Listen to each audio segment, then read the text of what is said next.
Good morning.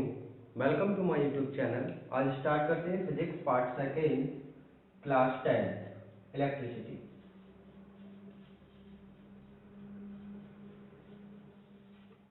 Electricity part 2। Clear. First topic जो हम start करेंगे वो है electric current. Electric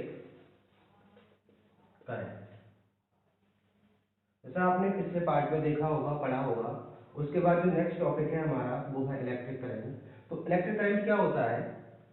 flow of electric charge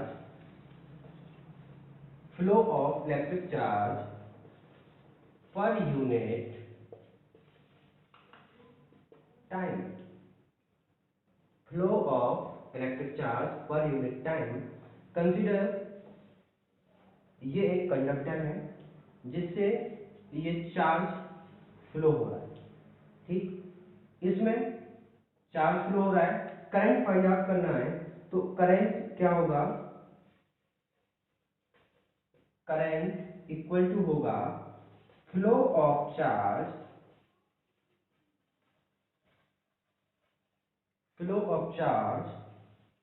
upon time. Current को डिनोट करते हैं जैसे आई से। सो आई इक्वल टू होगा फ्लो ऑफ चार्ज क्या? क्यू अपॉन टाइम क्या रहेगा? T. So Q equal to I into T. क्या हो जाएगा? Q equal to I into T और I equal to Q into T. बात करें SI यूनिट की। SI unit of current. तो जो यूनिट की बात करें, यूनिट क्या रहती है करंट की? एम्पियर। एम्पियर यूनिट रहती है करंट की। इसको अगर हम सिंबल यूज करें तो सिंबल ए यूज करते हैं करंट के लिए। क्लियर। जैसे एग्जाम्पल फॉर एग्जाम्पल अगर बात करें जैसे 5 एम्पियर, तो हम इसको क्या रीड करेंगे? 5 एम्पियर। क्लियर। नेक्स्ट बात करते हैं हम इसी सीक्वेंस में डायरेक्शन ऑफ करंट की। Direction of current. Direction of current क्या करते हैं? जैसे सपोज करो कोई सेल है या कोई बैटरी, और इससे हमें डायरेक्शन पता करनी है कि डायरेक्शन क्या होगी करंट की। तो जो डायरेक्शन होती है वो होती है हमेशा पॉजिटिव टर्मिनल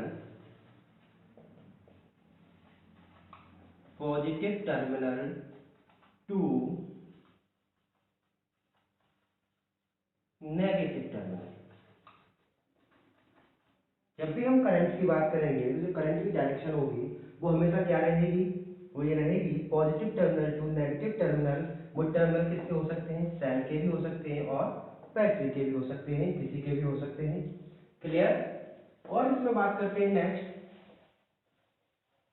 अगर हम इलेक्ट्रॉन के सीक्वेंस में बात करें, सपोज करो ये ए और ये बी, ये कंडक्टर है ए बी, और इसमें ये flow of direction of charge. Flow of direction of charge, और चार्ज किसका है? ये इलेक्ट्रॉन का। Flow of direction of charge, charge किसका है? इलेक्ट्रॉन का। ये है A to B. A to B. Then जो आपकी डायरेक्शन होगी, डायरेक्शन ऑफ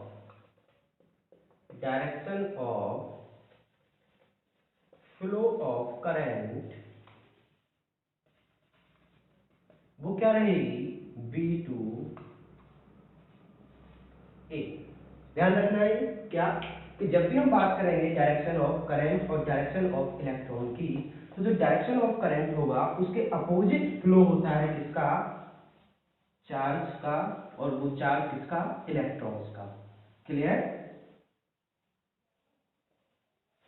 आई थिंक समझ में आ गया होगा, ये क्लियर हो गया होगा।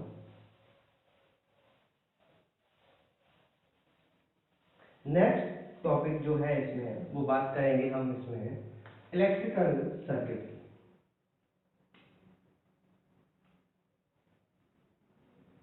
नेक्स्ट जो आता है इसमें वो करंट की कुछ वैल्यूज हैं। अगर हम स्मॉल वैल्यूज के लिए बात करें, स्मॉल वैल्यूज के लिए, जैसे करंट I इक्वल टू, इसको मेजर करते हैं हम first milliampere, second microampere. First क्या, स्मॉल वैल्यू में ये क्या होगा, मिली एम्पियर, और ये होगा माइक्रो एम्पियर।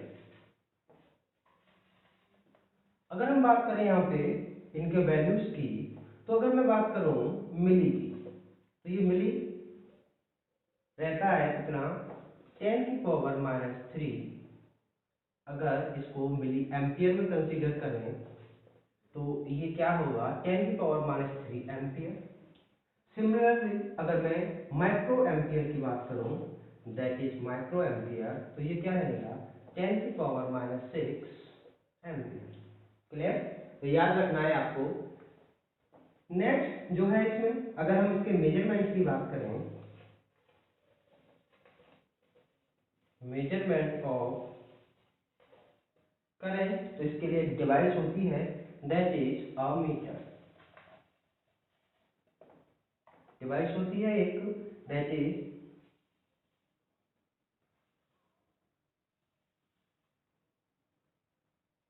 इस टाइप से, यहाँ बीच में ए लिखा होता है, आपने देखा होगा जो भी बैटरी वाले चार्जर होते हैं चार्जिंग करने के लिए, उसमें सभी में एक ही डिवाइस लगी रहती है जिसमें ए लिखा होता है, बीच में यहाँ मार्किंग होती है, और यहाँ पर एक निडल होती है जो डिफ्लेक्शन शो करती है किसका, करंट के लिए। क्लियर? तो इसको क्या बोलते हैं, अमीटर, जो मेजर करता है किसका, करंट का। क्लियर? नेक्स्ट टॉपिक आता है इसमें, वो है आपका इलेक्ट्रिकल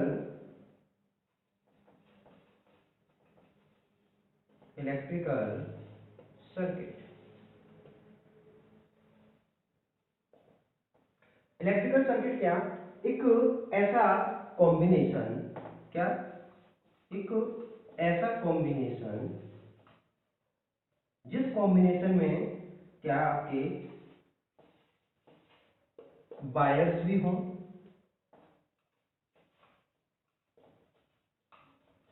रेजिस्टेंस भी हो, जिस कॉम्बिनेशन वायर्स भी हो, रेजिस्टेंस भी हो, and switch, wire, resistance, switch, and more often flow of current. Flow of current होना चाहिए, इट मीन्स सर्किट कंप्लीट होना चाहिए। और ये कैसे कंप्लीट होगा, ये जो भी वायर, रेजिस्टेंस एंड स्विच जो हैं ये अटैच होने चाहिए between two terminals of a cell और बैटरी। क्लियर? अगर इलेक्ट्रिकल सर्किट की बात की जाए तो एक ऐसा कॉम्बिनेशन जिसमें वायर, रेजिस्टेंस, स्विच, ये सभी दो टर्मिनल्स के बीच में, वो सेल हो या बैटरी हो, उन दोनों के टर्मिनल्स के बीच में इनका अरेंजमेंट हो, और इनके बीच में क्या हो, फ्लो ऑफ करंट हो, मीन्स सर्किट कंप्लीट हो, तो ऐसे कॉम्बिनेशन को हम क्या कहेंगे, इलेक्ट्रिकल सर्किट। क्लियर? जैसे कॉम्बिनेशन देखते हैं अभी,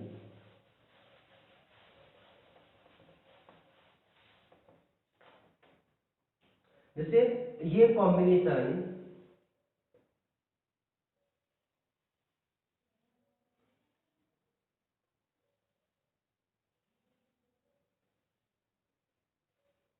ये एक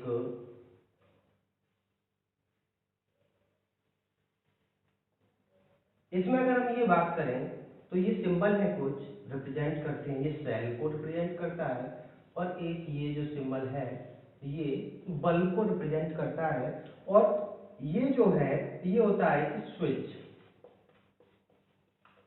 अभी दोनों कनेक्टेड नहीं है आपस में वायर, तो ये कैसा होगा, ओपन। जो स्विच है वो ओपन होगा, तो ये बल्ब कैसा होगा, यहाँ ऑफ होगा, जलेगा नहीं। जैसे ही स्विच को ऑन करेंगे बल्ब क्या होगा, ग्लो होगा। तो कैसे, इसका दूसरा डायग्राम देखते हैं। जैसे ये बल्ब, ये आपका सेल हो गया, और ये स्विच, क्लोज स्विच। जैसे ही स्विच क्लोज होगा, ये cell direction positive terminal to negative terminal, तो ये इसके अंदर क्या होगा, करंट फ्लो होगा, दैट इज आई आई। और ये क्या होगा, फिर ग्लो करेगा, लाइट देगा। क्लियर। तो ये क्या हो गया, एक electrical circuit. Clear. Next, electricity जो चैप्टर है इसमें वो सिंबल्स होते हैं जिन्हें हम यूज करते हैं, तो उन्हीं सिंबल्स के बारे में पढ़ेंगे। कुछ सिंबल्स हैं उनके बारे में, जब भी उन चीजों को रिप्रेजेंट किया जाएगा तो उस सिंबल्स के थ्रू किया जाएगा। तो कुछ सिंबल्स हैं, सपोज आपको अगर एक वायर को रिप्रेजेंट करना है तो आप एक सिंगल लाइन के द्वारा क्या करेंगे, वायर को रिप्रेजेंट करेंगे। अगर कोई भी वायर रिप्रेजेंट करना है आपको तो आप किससे करेंगे, एक सिंगल लाइन के द्वारा। सपोज आपको कोई रेजिस्टेंस,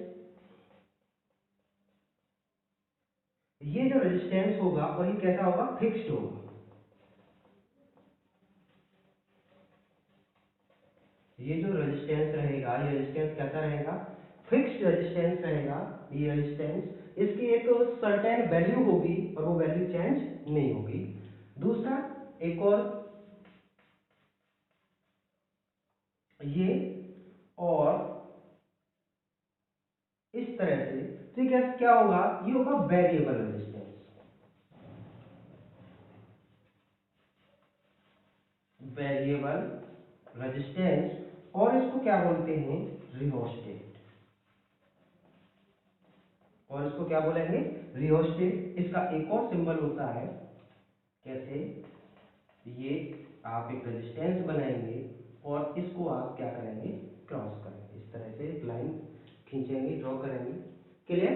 तो ये नेक्स्ट एक और सिंबल आता है, जैसे हमने अभी पढ़ा था, ये एक सेल को रिप्रेजेंट करता है जिसमें दो लाइंस होती हैं, दो वर्टिकल लाइंस होती हैं, एक छोटी और एक बड़ी।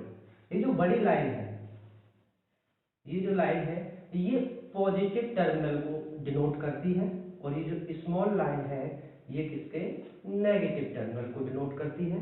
तो ये किसका सिंबल होता है, सेल का। अगर यही बात करें हम कॉम्बिनेशन ऑफ टू सेल के लिए, तो कॉम्बिनेशन ऑफ टू सेल के लिए कैसे, ये पॉजिटिव प्लेट, ये नेगेटिव प्लेट, ये पॉजिटिव प्लेट और ये इसकी नेगेटिव प्लेट। यहां पर अगर हम डायरेक्शन देखें तो ये पॉजिटिव और ये क्या रहेगी हमारी, नेगेटिव। क्लियर। ये पॉजिटिव और ये नेगेटिव, ये क्या होगा, combination of two cell. Clear. अब नेक्स्ट बात करते हैं हम किसकी, इसमें जैसे अभी हमने एक डायग्राम में बनाया था, तो ये किसको रिप्रेजेंट करने का सिंबल है, इससे हम एक बल्ब को रिप्रेजेंट करते हैं, या और भी है इसका एक सिंबल, जैसे इस तरह से। तो ये दोनों ही सिंबल किसके हैं, एक बल्ब को रिप्रेजेंट करते हैं। जब भी हमें बल्ब को रिप्रेजेंट करना होगा किसी भी सर्किट डायग्राम में, तो हम इन दोनों की हेल्प से ही उसको क्या करेंगे, रिप्रेजेंट करेंगे। कहीं वायर कनेक्शन करना है, सपोज आपको वायर फ्यूज करना है, तो ये क्या होगा, ये सिंगल वायर, और ये जो हम दिखाएंगे कनेक्शन यहाँ पर, ये क्या दिखाएंगे, कनेक्टेड वायर। ये जो वायर होगा ये कैसा होगा, कनेक्टेड वायर होगा। क्लियर। और भी कई सिंबल इनके बारे में हम पढ़ेंगे, ठीक है। तो ये सिंबल है, आई थिंक आपको इतने सिंबल एटलीस्ट आने चाहिए। ओके, चलते हैं आगे। आगे जो नेक्स्ट टॉपिक आएगा हमारा, अभी हमने पढ़ा था इलेक्ट्रिकल सर्किट, इसके बाद जो नेक्स्ट टॉपिक है वो पढ़ेंगे इलेक्ट्रिकल डायग्राम या फिर सर्किट डायग्राम।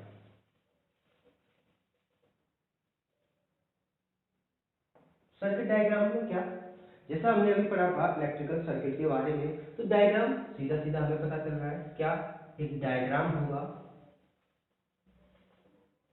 इस डायग्राम में क्या होगा, कॉम्बिनेशन ऑफ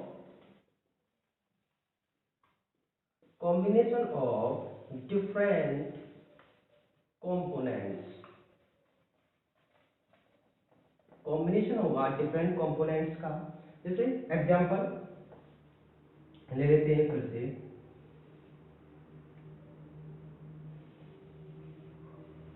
ये बल्ब, ये सेल, ये की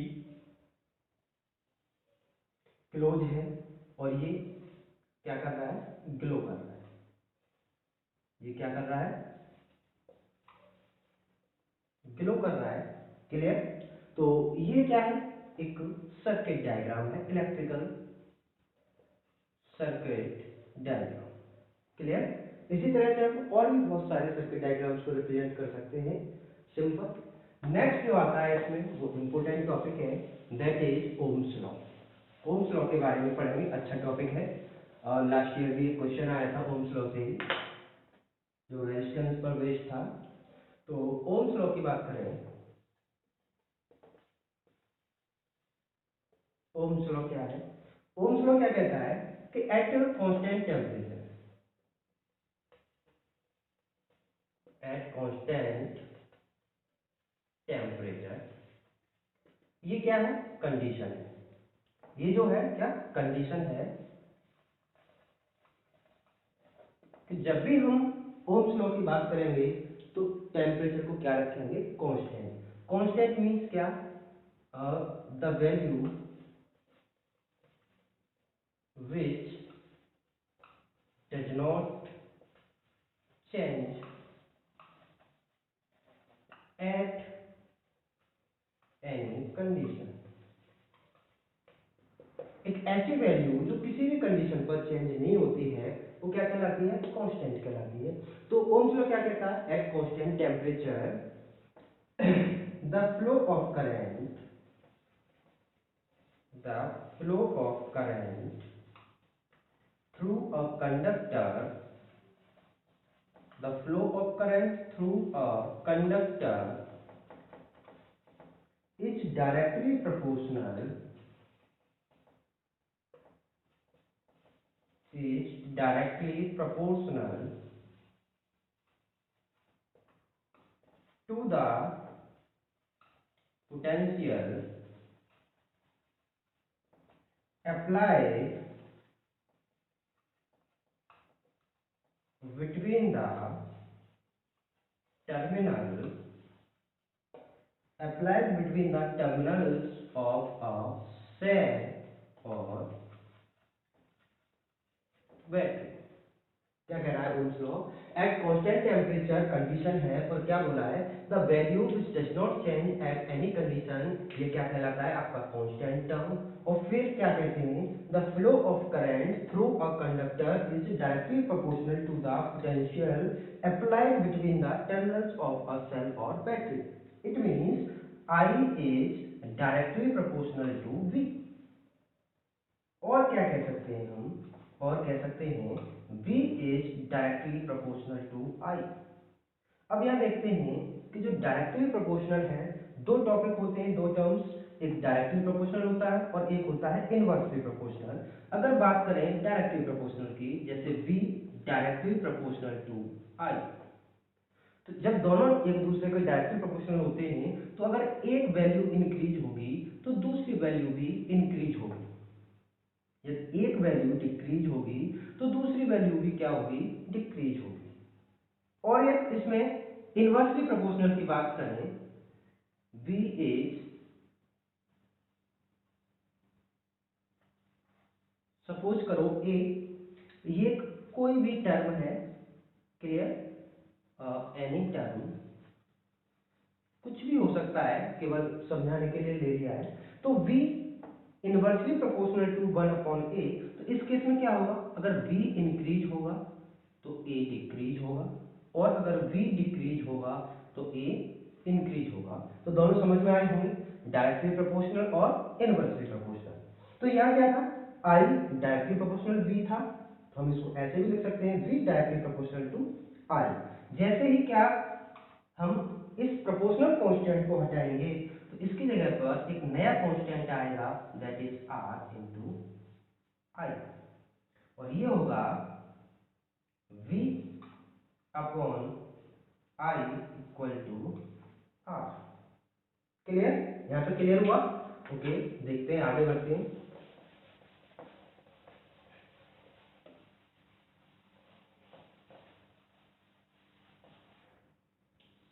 यहां तक V upon I equal to R, ये आ गया था, ठीक। R क्या था, एक कांस्टेंट था, और इस कांस्टेंट को हमने क्या बोला था, या इसको एक नया टर्म दिया था, दैट इज रेजिस्टेंस। क्लियर, यहां पे हम कुछ देख रहे हैं क्या, कि the ratio of potential applied between the terminals of a cell and flowing current, it means ratio किस किस के बीच का, ratio of potential applied to the terminal of a cell and flowing current is constant and this constant term is known as resistance। Clear हुआ होगा? यहां पे क्या देखने को मिल रहा है, R क्या है, equal to V upon I। It means first क्या, कि जो R है ये डायरेक्टली प्रोपोर्शनल है V के। क्लियर, सेकंड पॉइंट क्या देखने को मिल रहा है, यहाँ से सेकंड पॉइंट देखने को मिल रहा है कि जो R है ये इनवर्सली प्रोपोर्शनल है किसके, I के। क्लियर, तो ये दो पॉइंट निकल के आते हैं, यहाँ से इस पर कुछ न्यूमेरिकल बन सकते हैं, ठीक है, जिनको हम बाद में देखेंगे। नेक्स्ट, इसी में हमने बात की थी रेजिस्टेंस की, तो इसी रेजिस्टेंस की और बात कर लेते हैं थोड़ी सी। क्या, कि ये रेजिस्टेंस, सपोज करो ये एक कंडक्टर है और इस कंडक्टर से ये करंट आई फ्लो हो रहा है, तो क्या होगा रेजिस्टेंस, तो हम ये देखते हैं कि इस कंडक्टर की ऐसी प्रॉपर्टी, इस कंडक्टर की ऐसी प्रॉपर्टी जो इस कंडक्टर में होने वाले करंट फ्लो का अपोज करती है। एक बार फिर से, क्या रेजिस्टेंस क्या होता है, कि इस कंडक्टर की ऐसी प्रॉपर्टीज जो इसमें फ्लो होने वाले करंट का अपोज करती है, वो प्रॉपर्टी क्या कहलाती है, रेजिस्टेंस। इज इट क्लियर, क्या कहलाती है, रेजिस्टेंस। और हमने रेजिस्टेंस क्या पढ़ा था, V अपॉन I, इसको याद रखेंगे। यहां से अब अगर हम इसकी बात करें, क्या बात करते हैं हम इसकी SI यूनिट की, अगर हम बात करें इसकी SI यूनिट की, तो जो रेजिस्टेंस की SI यूनिट होती है वो क्या होती है, ओम। क्या होती है, ओम। और इसको एक सिंबल से रिप्रेजेंट करते हैं, दैट इज ओमेगा। सिंबल का नाम क्या होता है? ओमेगा। और इसको इस तरह से सिंबल को बनाते हैं। क्लियर? ऐसा यूनिट क्या होती है इसकी? ओम। सिंबल क्या होता है? ओमेगा। और इसको इस तरह से हम बनाते हैं सिंबल को। क्लियर? तो ये कुछ रेजिस्टेंस के बारे में था। ठीक है, अब थोड़ा सा और पढ़ेंगे, एक ग्राफ पढ़ने की कोशिश करेंगे हम लोग V और I के बीच में।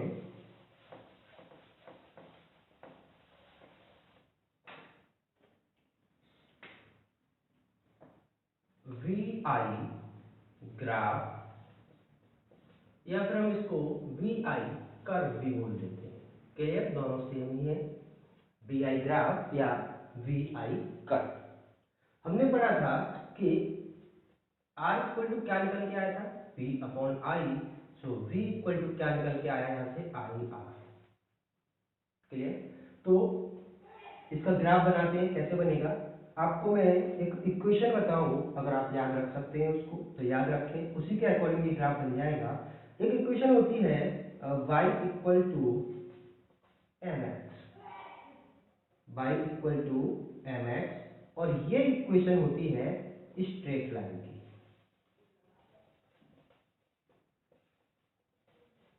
किसकी? स्ट्रेट लाइन की। y मीन्स कोई भी क्वांटिटी, कोई भी फिजिकल क्वांटिटी, कोई भी फिजिकल क्वांटिटी जिसको आप बाई एक्सिस पर लेंगे। Clear? X, any physical quantity which takes on X axis. तो फिर यहां एम क्या है? एम है स्लोप।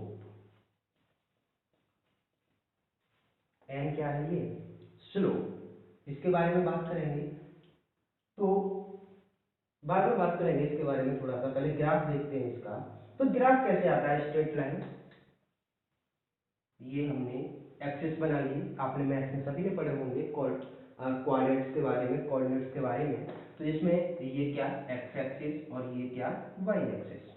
अब मैंने इक्वेशन क्या बनाई? y equal to M X, और ये v equal to I R. इसमें m क्या है? I। क्लियर? तो r को x एक्सिस पर, r अगर इस इक्वेशन से इस इक्वेशन का कंपैरिजन करें तो x के साथ क्या आ रहा है? r। तो x एक्सिस पर क्या ले लेंगे हम? I को, क्योंकि v और I के बीच में ग्राफ बना रहे हैं। क्लियर? ना कि r के बीच में। किसके बीच में? v और I के बीच में। x एक्सिस पर I आ गया, तो y एक्सिस पर क्या ले लेंगे हम? v। और क्या बनाएंगे? एक स्ट्रेट लाइन। ये क्या होता है? ओरिजिन, आप सभी जानते हैं। एक स्ट्रेट लाइन बनाएंगे जो पास हो रही हो कहां से? ओरिजिन से। एक स्ट्रेट लाइन जो पास हो रही हो ओरिजिन से। अब अगर मैं स्लोप की बात करूं, किसकी बात करूं? स्लोप की। तो स्लोप क्या होती है? स्लोप होती है tan थीटा के इक्वल। क्लियर? आप मैथ में कोऑर्डिनेट ज्योमेट्री पढ़ेंगे, उसमें इन सिंबल्स को पढ़ेंगे, sine theta, cos theta, tan theta. ठीक है? तो स्लोप क्या होती है? tan theta. और ये जो स्लोप है ये क्या देगी आपको कि ये जो स्ट्रेट लाइन आई है एक्स एक्सिस के साथ क्या एंगल बना रही है, या वाई एक्सिस के साथ क्या एंगल बना रही है। सपोज करो ये एंगल क्या है? थीटा है। तो हम यहां से क्या करेंगे? एक परपेंडिकुलर ड्रॉप कर देते हैं। क्लियर? जैसे परपेंडिकुलर ड्रॉप करेंगे तो ये tan थीटा क्या आएगा? ये कैसा ट्राइंगल बन गया।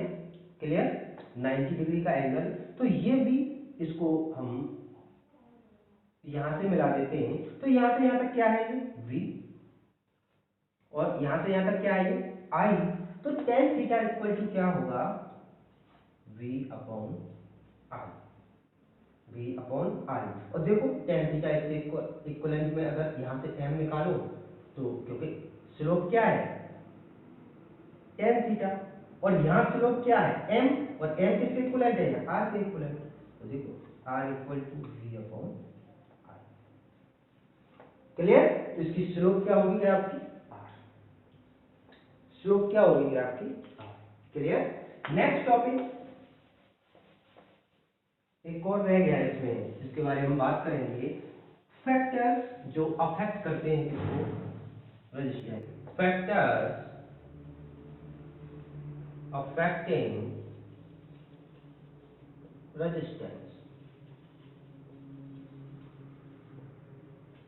तो ये जिस जिस फैक्टर पर अफेक्ट होता है या डिपेंड करता है, जो फैक्टर इसको अफेक्ट करते हैं रेजिस्टेंस को, वो क्या है?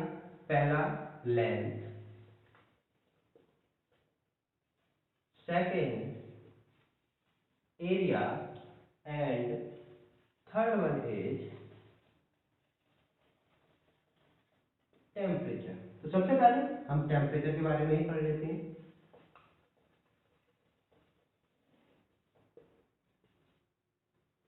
टेम्परेचर के बारे में क्या, ये जो है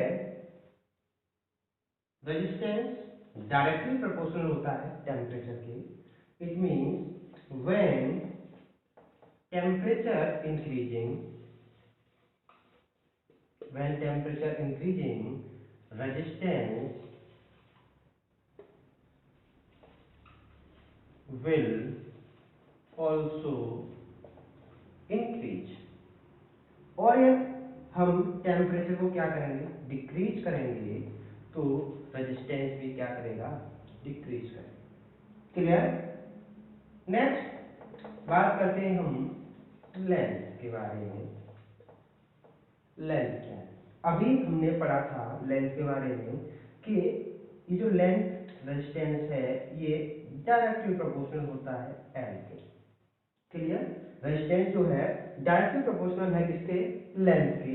यहां से हम प्रोपोर्शनल लगा हुआ है डायरेक्टली प्रोपोर्शनल का कांस्टेंट या सिंबल, तो इसको हटाने के लिए हम क्या करेंगे, आर इक्वल टू के इंटू एल। के क्या है, कांस्टेंट,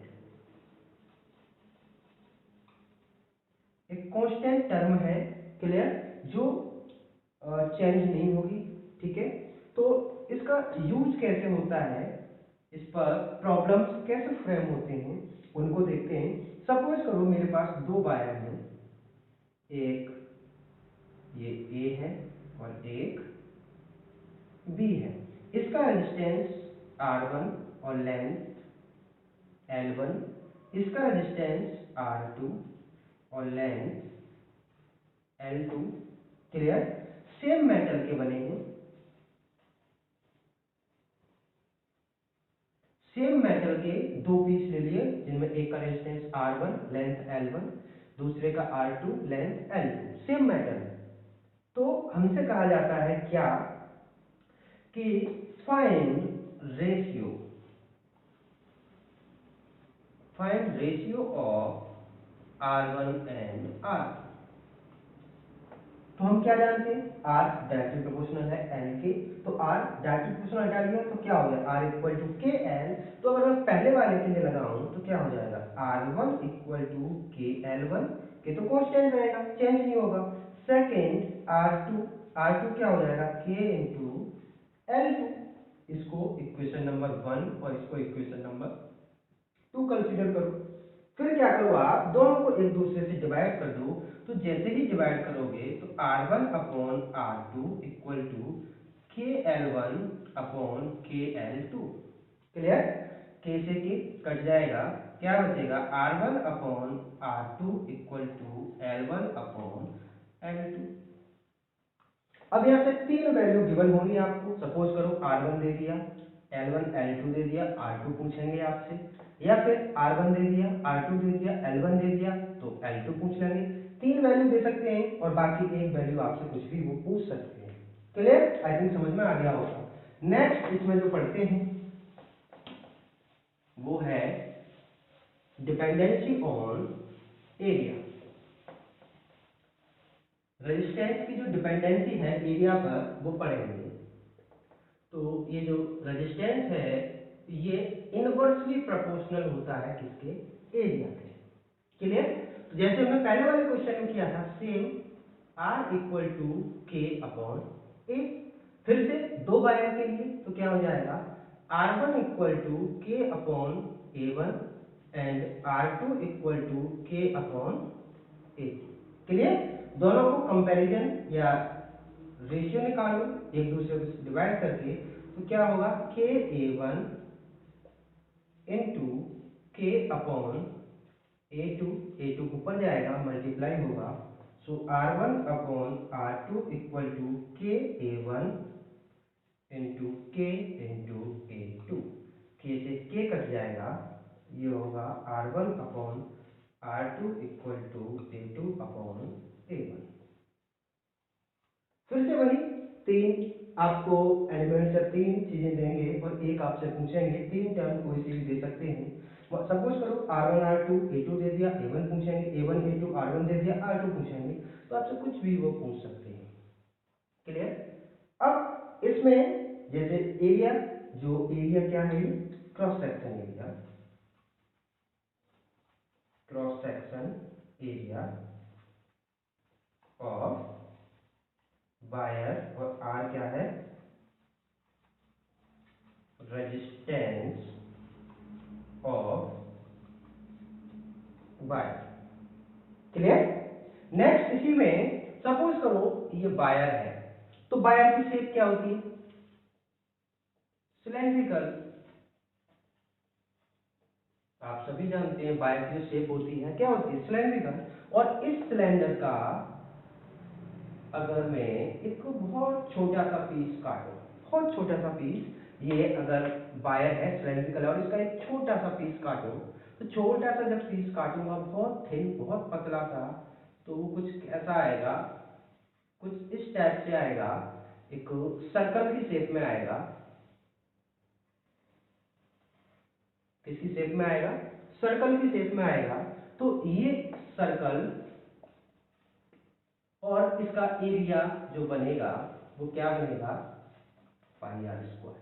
अब सपोज ये हमने निकाला R1 R2 और क्रॉस सेक्शन एरिया ना देके वो क्या दे दें, उसकी रेडियस, क्या दे दें, रेडियस। तो यहां लिख लेंगे note, when radius of wire is given, जब रेडियस गिवन हो तो क्या करेंगे, R1 upon R2 equal to A2 क्या होगा, pi R2 square upon pi R1 square. Clear? So R1 upon R2, pi cut जाएगा, क्या होगा R2 square upon R1 square. So R1 R2 equal to R2 upon R1 का whole square. Clear? I think समझ में आया होगा। अगर मेरी वीडियो आपको पसंद आई हो तो इसको लाइक करें, सब्सक्राइब और शेयर करें।